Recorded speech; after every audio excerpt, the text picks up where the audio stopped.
예, 수요일 묵상의 시간입니다. 박해로 죽어가는 성도를 향한 하나님의 뜻. 박해로 죽어가는 성도들을 향한 하나님의 뜻. 자, 이런 제목으로 오늘 묵상 또 시작하겠습니다. 어제 우리는 세 번째 천사가 전하는 소식을 통해서 결국 이 세상은 하나님의 진노의 잔을 마시는 심판을 받게 될 거다라는 사실을 분명하게 알았습니다. 자, 오늘날 점점 발전된다는 이 세상에서 이 사람들이 창조주 하나님이 주신 분명한 말씀의 기준, 그 가치를 지금 무시하고 자기의 생각과 느낌과 감정대로 살려고 하나님의 말씀을 왜곡되게 풀고 또 자기 생각대로 살아가는 과거 바벨탑 사건과 같은 그런 게 지금은 유행이고 아주 재밌는지 모르겠지만 하나님이 분명히 말씀해 주시는 것은 만일 누구든지 짐승과 그의 우상에게 경배하고 이마에나 손에 표를 받으면, 그러니까 이 세상의 유행 따라가면 그도 하나님의 진노의 포도주를 마시리니 그 진노의 잔에 섞인 것이 없이 부은 포도주라. 거룩한 천사들 앞과 어린 양 앞에서 불과 유황으로 고난을 받으리니 그 고난의 연기가 세세토록 올라가리로다. 짐승과 그의 우상에게 경배하고 그의 이름표를 받는 자는 누구든지 밤낮 쉼을 얻지 못하리라고 분명하게 말씀해 주셨죠. 자, 그래서 우리가 살아가는 세상이 이 도미티아누스의 모진 박해와 핍박이 있다고 하더라도, 이 세상에 끔찍한 박해가 있다고 하더라도 오직 우리 하나님의 살아계심을 우리가 믿기에 그 하나님께서 우리의 구원을 위해 이루신 일들, 이 땅에 보내신 그 하나님의 아들 예수 그리스도가 바로 메시아이심을 믿는 그 믿음과 그 예수를 믿는 믿음으로 말미암아 그분을 보내신 그 하나님의 새 언약 백성 됨으로 주어진 이 하나님 나라의 계명, 이미 하나님 주신 그 기준을 따라 우리가 좌로나 우로나 치우치지 말고 거룩하게 구별된 백성된 삶을 살아가는 거, 그게 오늘날 성도의 본분이다라는 걸 알았습니다. 자, 그런데 이런 결단으로 살고자 하면 어떻습니까? 분명히 이 땅에서 쉽고 편한 길은 아니라는 거죠. 고난과 박해를 받다가 심하면 죽을 수도 있다라는 겁니다. 이 도미티아누스 황제의 박해 속에서 끝까지 그 믿음으로 계명을 지키며 사는 삶은 어땠습니까? 그 시대 정말 고통이었고 죽음이었습니다. 그러니까 황제를 숭배하면 아주 편해질 세상에서 그들 따라 같이 걸으면 아주 편해질 수 있는데, 그 황제가 신이 아니다, 이 사실, 그리고 오직 하나님 외에 인간이 신이 될 수 없다, 이거를 믿고 살면 결국 우리는 박해와 고통과 괴로움과 불편한 것을 겪을 뿐이고 심지어 정말 무참히 죽을 수도 있죠. 그렇지만 그 죽음이 뭐라는 겁니까? 성경에 말씀하는 건 결코 개죽음, 무의미한 죽음, 이게 아니라는 거예요. 우리의 본향 천국에서 하나님과 예수님과 성령님과 모든 천사들과 그 믿음의 길을 먼저 걸어왔던 천국에 먼저 입성한 믿음의 무수한 선배들의 환영을 받는 천국 백성으로서의 출발이다, 이 사실을 좀 말해주는 거죠. 14장 13절, 또 내가 들으니 하늘에서 음성이 나서 이르되 기록하라. 지금 이후로 주 안에서 죽는 자들은 복이 있도다 하시매 성령이 이르시되 그러하다. 그들이 수고를 그치고 쉬리니 이는 그들의 행한 일이 따름이라 하시더라. 자, 성도의 길로 걸은 사람들에게는 반드시 참된 쉼의 날이 온다라는 거거든요. 그러니까 성도들에게 죽음은 이 세상의 모든 수고를 그치고 드디어 이제 참된 영원한 삶을 얻는 시간이라는 거죠. 사명의 길을 끝까지 수고하며 걸어서 드디어 우리 주님이 부르신 그곳, 그 천국 본향에서 이제 하나님과 하나님의 영원한 백성된 삶, 그 삶을 시작한다라는 겁니다. 이 놀라운 영광의 순간을 여러분 잊지 마시기 바랍니다. 삶 속에서 박해와 핍박의 고통의 순간들을 지나가면서 이 놀라운 천국 약속을 모르는 사람들, 그 광야 속에서 정말 주님이 약속하신 그 약속을 모른다면 어떻게 되겠습니까? 쉽게 타협할 수밖에 없고 쉽게 무너지기 일상이겠죠. 자, 이 계시록의 마지막 승리를 믿고 그 하나님의 자녀들이 그럼 어떻게 나아갈지를 우리가 알아야, 그래서 끝까지 이 땅에 짐승의 표를 받지 않고, 다시 말하면 유행에 휩쓸리지 않고 우리가 인내하며 믿음의 길을 올곧이 걸어갈 수 있는 겁니다. 짐승의 표를 받았다라는 것은 그런 거예요. 하나님의 가치를 따라 살아가는 하나님의 부르심을 포기한 거고요. 자기 욕심대로 살기로 기꺼이 선택한 거고, 세상의 유행 따라 탐욕을 기쁨으로 살겠다고 결단하는 겁니다. 그러니까 말씀 따라 사는 게 아니라 느낌과 감정과 현실과 유행 따라 살아가겠다라는 그런 결단인 짐승의 표를 받는 거죠. 이것은 단지 종국사적인 종말에만 이루어지는 게 아닙니다. 불과 7, 80년 우리 인생이 그렇잖아요.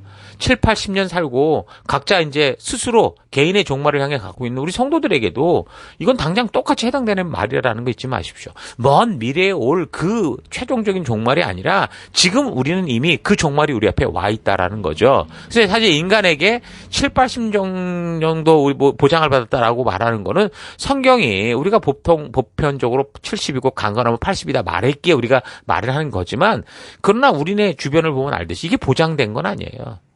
우린 당장 내일이라도 아니 지금 당장 지금 잠깐 후라도 조금 후라도 우린 죽음으로 떨어질 수 있는 정말 종말 중에 마지막 시간을 살아가는 그런 심판대 앞에 늘 선 존재가 바로 인간인 여러분과 저라는 겁니다. 이거 잊지 말아야 됩니다. 그래서 성도가 다른 어떤 것보다 하나님의 말씀을 바르게 알고 그래서 그 말씀을 따라 자신의 생각을 잘 정리하고 정립하고 그 정리된 가치를 따라 살아가지 않으면 안 되는 거죠.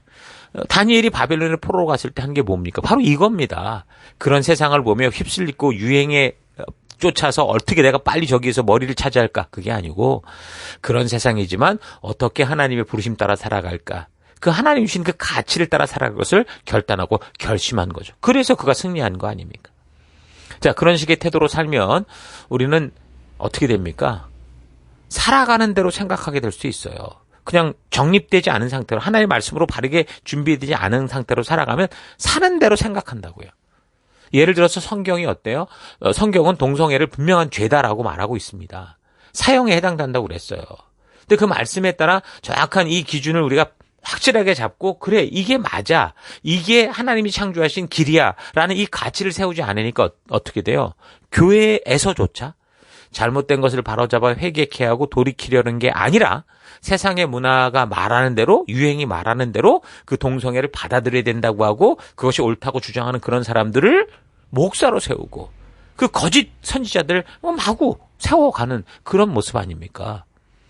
더 심각한 것은 요즘 신학생들이요. 신학교에서 이런 하나님의 진정한 뜻과 말씀을 배우는 게 아니라 자기들끼리 동성애 클럽 만들고 그걸 옹호하는 이런 일들을 하고 있습니다. 신학교에 와서 그동안 세속에 물들었던 생각을 이 말씀이라는 확고한 기준에 따라 바르게 고치고 바르게 세워가는 게 아니라 오히려 이 말씀을 변질시켜서 그 거짓 신학을 만들고 거기에 물들고 그러고 나서 어떻게 하겠어요? 그러고 나서 멀쩡한 목사인 것처럼 각 교회로 막 퍼져나갈 거 아닙니까? 그래서 수많은 생명들을 가짜복음, 유사복음, 거짓복음으로 물들이는 일들. 이게 거짓 선지자 역할들을 하는 거예요. 그 거짓 선지자가 신학교에서 만들어진다. 이거 얼마나 무서운 일입니까? 그게 오늘날 충분히 벌어지고 있다라는 거예요. 과거에는 그래도 동성애에 대한 어떤 부끄러움이 양심상으로도 있었지만 이제는 동성애를 옳지 않다고 말하는 게 부끄러운 이런 세상이 돼버렸잖아요. 화인 맞은 양심으로 살아가는 세상인데 거기에 사탄의 거짓 선지자들이 우리 다음 세대들을 물들이고 속이는 일들이 비일비재 벌어지고 있는 거예요. 이거 아주 심각한 문제라는 게 잊지 말아야 됩니다. 그래서 우리 교회들이 먼저 그런 거짓된 거짓 선지자들의 생각을 가지고 가짜 종들 행세를 하는 그 가짜 종들을 분별해내야 되고 더불어 교회와 가정이 함께 힘을 모아서 우리의 아이들을 어려서부터 오직 하나님의 말씀, 오직 성경을 따라 그 말씀의 가치를 따라 온전한 가치관을 세우고 그 생각들을 정립할 수 있도록 해야 되는 거예요. 우리의 아이들이 오직 하나님의 말씀의 가치를 따라 살아가는 이 법, 이 오직 한 길을 배우지 않으면 우리뿐만 아니라 우리의 자녀 세대들은 이 세상이 주는 육체의 만족을 위한 가치관을 따라 그렇게 살아감에도 불구하고 그런 세속의 삶, 유행 따라가는 삶이 옳다라고 생각하게 되는 거죠. 여러분 성경은 곳곳에서 이러한 사실을 경고하고 있습니다. 로마서 1장 26절 이 때문에 하나님께서 그들을 부끄러운 욕심에 내버려 두셨으니 곧 그들의 여자들도 순리대로 쓸 것을 바꾸어 영리로 쓰며 레즈비언 짓거리 한다는 거죠. 그와 같이 남자들도 순리대로 여자 쓰기를 버리고 서로 향하여 음욕이 부일 듯하며 남자가 남자와 더불어 부끄러운 일을 행하여 그들의 그릇 때문에 상당한 보응을 그들 자신이 받았느니라.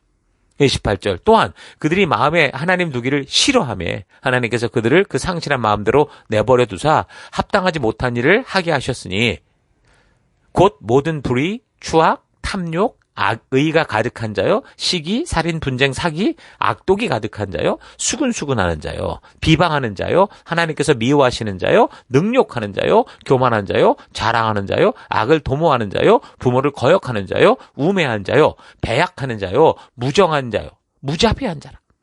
그들이 이같이 일을 행하는 자는 사형에 해당한다고 하나님께서 정하심을 알고도 자기들만 행할 뿐 아니라 또한 그런 일을 행하는 자들을 옳다 하느니라. 이게 문제라는 거예요. 오늘날 목사들이 나서서 먼저 무슨 사랑 운운해 가면서 헛짓거리 하는 건데 이게 너무 무서운 게 바로 이런 거라는 거죠. 이 사람들이 알아요. 아는데 이 짓들을 한다라는 거죠. 이게 잘못됐다는 걸 알면서도. 자기도 그런 식의 삶을 살다 보니 자기를 합리화하고 있는 욕심에 중독된 그 현상이라는 겁니다. 이런 일을 하는 자들은 사형에 해당된다고 분명히 성경에 말씀하는데 세상은 이런 죄악을 부추기고 있고 그래서 어려서부터 죄와 섞여 사는 것이 자연스러워지고 있고 그 결과 이런 일을 경계하는 사람들을 오히려 핍박하고 바보로 만들고 있는 게 종말의 모습인데 지금 우리 안에 보여지는 그런 모습들 아닙니까? 우리 시대 속에. 그래서 하나님께 심판의 대상이 되는 이 666이라고 하는 짐승의 숫자를 받는 것에 대한 분명한 한 가지 공통점을 이루는 거예요. 하나님의 말씀, 그 말씀이 주는 가치대로 사는 것을 기꺼이 거부하는 거죠. 그리고 자기의 느낌, 감정, 욕심, 자기 생각, 유행대로 가기로 선택한 거예요. 기꺼이. 난 이렇게 살겠다. 그들의 주장과 논리를 보세요. 얼마나 대단합니까? 자, 그러니까 666이라는 짐승의 사인은 종국사적인 종말에만 있는 것이 아니고요. 지금 이 시대 속에서도 하나님의 말씀과 전혀 다른 자신의 느낌과 감정을 따라 욕심껏 삶을 즐기며 살아가는 사람들 또한 이제 스스로가 자기 몸에 666이라는 죄의 사인을 마치 자랑스러운 문신을 하듯이 자신의 손목과 미간에 스스로 하고 있는 거나 다를 바가 없다는 거죠.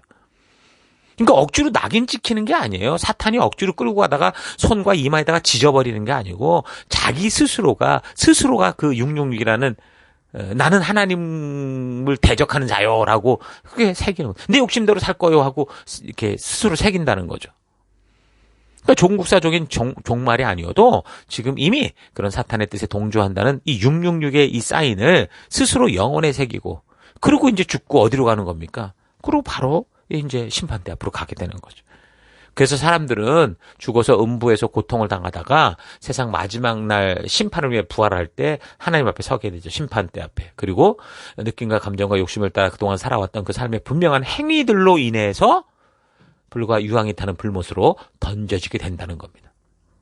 세상은 결코 이런 하나님의 분명한 경고를 믿지 않으려고 합니다. 자기들의 삶에 대해 무서운 마지막을 알려주는 것으로 인해서 불안해하면서도 지금처럼 욕심대로 사는 것을 포기하고 싶지 않기 때문에 그런 말을 하는 사람들을, 성도들을 입을 막고 죽이려고 한다라는 거죠.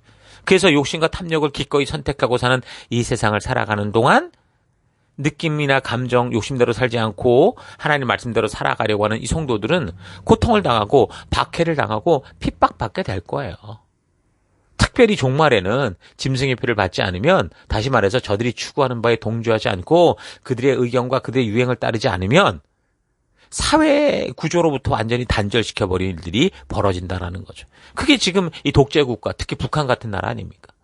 사람들과의 정상적인 관계도 힘들고 왕따당하고 핍박당하고 공격당하고 고문당하고 결국은 죽는 자리에까지도 갈 수 있다는 거죠. 그러나 말씀대로 살고자 하다가 결국은 그런 세상에 의해서 죽게 될 때 그렇게 죽는다고 해도 그건 결코 의미 없는 죽음이 아니라 하나님께서 분명하게 기억하시는 하나님이 우리에게 오히려 평안을 주시기 위해서 더 이상 우리의 고통을 보고 싶지 않기에 유혹에 시달리지 않게 하기 위해 우리를 부르시는 부르심이다라고 성경 분명히 말해주고 있습니다. 이사야서 57장 1절 여호와께서 말씀하신다. 아직도 의롭게 살며 변함없이 나에게 충성하는 소수의 남은 자들이 고난을 당하다가 죽어가지만 그들을 불쌍히 여기며 기억하는 이들이 하나도 없다. 그러나 사실은 이 세상의 악한 세력 밑에서 더 이상 고난을 당하지 않도록 내가 그들을 데려온 것이다. 그들은 이제 나의 평안을 누리며 영원히 평안하게 쉴 것이다. 나에게 충성하며 올곧게 산 대가로 영원히 편안하게 쉴 것이다. 아멘. 자, 하나님은 충성된 믿음을 가지고 살아가는 성도들에게 영원한 평안, 영원히 평안히 살 수 있는 축복을 이룰 수 있는 이 복된 축복을 약속해 주시는 겁니다.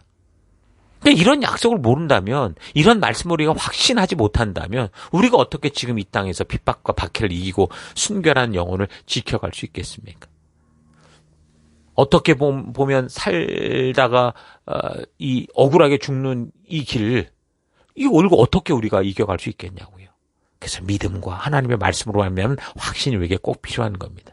오늘의 말씀의 분명한 그래서 가치를 알고 내 느낌과 감정이 아닌 하나님 주시는 말씀으로 말미암는 그런 굳건한 믿음에서는 여러분 되시기를 바랍니다. 그래서 오늘 하루 나는 정말 천국 본향이 있다는 것과 그 본향으로 가는 길이 좁고 험한 것을 알고 하나님의 백성에게 주신 그 말씀의 가치를 따라 믿음의 길을 걷고 있는지, 아니면 그 전능하신 하나님의 능력을 통해 이 세상에서 좀 더 나아지려는 것을 위한 변질된 믿음의 길을 걷고 있지는 않은가 좀 깊이 되돌아보기 바랍니다. 도미티아누스 황제의 대박해 속에 있는 성도들에게 화형당해 죽고 맹수에게 물려 죽고 무지막지한 고문을 받아 죽고 있는 그런 성도들에게 지금 사도 요한을 통해 전하는 하나님의 뜻이 무엇인지 우리가 좀 바른 눈으로 봤으면 좋겠습니다. 하나님은 우리에게 위기를 피하는 길이 아니고요. 그 위기 속에서 당당히 나아가 빛과 소금된 삶을 통해 하나님께로 나아갈 길을 알게 하는 빛된 삶 살기를 원하시죠. 우리가 이 짧은 시간 동안 이 세상을 살아가며 이룰 우리의 사명이 바로 그겁니다. 그래서 그런 자들을 증인이다라고 부르잖아요. 그래서 우리는 성경을 통해 자기가 원하는 것을 이루기 위한 내 마음을 위로받기 위한 어떤 유익한 정보를 캐려고 하지 말고 그 말씀 속에 있는 진정한 하나님의 그 마음, 이 진정한 하나님의 뜻을 우리가 만나야 됩니다. 하나님의 뜻이 무엇인지 온전하게 알아야 돼요. 그 고통 속에 있는 안타까운 백성들의 현실을 아시면서도 당신의 사랑하는 아들까지 보내셔서 전하고 외치며 알게 하시고자 하셨던 그 영생의 길을 알리시고자 하는 하나님의 그 찢어지는 그 안타까운 마음, 그 진실한 뜻, 깊은 그 사랑을 만나야 됩니다. 당신이 창조하셨는데 사람들의 인생을 마음대로 조작하고 끼어드는 게 아니라 한 인격으로 소중히 여기시며, 그래서 그릇된 길로 갈 때 안타깝게 돌아오라고 하시고 그 핍박과 박해 속에서도 믿음의 길을 걷는 이들을 눈물로 응원해 주시고, 내 약속 잊지 말고 그 길을 걸어 내가 너를 기다리고 있는 이 천국에서 기쁨으로 만나자고 외치시는 그 하나님의 진심을 만나는 우리가 되기를 바랍니다. 여러분, 그래야 우리는 이 땅에서 하루하루 살아갈 때 우리 삶의 현장에서 다가오는 환난과 핍박과 유혹과 욕심을 자극하는 이 거짓을 비로소 이길 수 있습니다. 그래서 오늘 하루도 하나님의 진실한 뜻을 알아서 진정으로 승리의 삶을 살아내는 여러분 될 수 있기를 주의 이름으로 축원합니다. 오늘 하루도 힘내십시오. 잠시 기도하겠습니다. 하나님은 우리에게 이 땅의 유한함을 알리시고 천국의 영원한 삶을 알게 하셔서 우리로 하여금 이 땅에서 이 생명의 길로 나아갈 바를 열방에 알게 하는 삶을 살게 하시는데, 나는 그 은혜를 입었으면서도 오히려 이 유한한 세상에서 곧 하나님의 진노의 잔이 쏟아 타버릴 이 세상에서 잘 먹고 잘 사는 일에 내 것 조금 더 늘리는 일에 너무 혈안이 되어 살아왔던 것 회개합니다. 용서해 주옵소서. 주님, 하나님의 말씀을 통해 이 세상이 어떠할 것인지 본 방송을 우리가 보지 못하면 우리에게 다가오는 위기와 급박한 순간에 단지 두려움과 불안함으로 말미암아 믿음의 길이 아닌 지옥의 길을 걸어갈 수 있다는 거 잊지 않고, 무엇보다 하나님의 말씀을 바르고 온전하게 깨달아 살아가는 내가 되기 원합니다. 하나님, 그 고통스러운 박해 속에 있는 성도들에게 어떤 삶을 살아야 하는지를 알리시는 이 하나님의 마음 잊지 않고 이 세상을 떠나 하나님의 앞에서 참된 영원한 이 쉼을 얻기까지 이 어둠 속에서 참된 빛된 삶을 살아가는 우리가 되기를 바랍니다. 하나님, 박해를 주고하는 성도들을 바라보시는 우리 하나님의 마음을 오늘 잘 기억하고, 그래서 하나님, 이 땅 가운데 빛된 우리의 사명 잊지 않고 또 그 길을 걷는 이 하루 될 것을 결단하고 감사드리며 예수님 이름으로 기도했습니다. 아멘.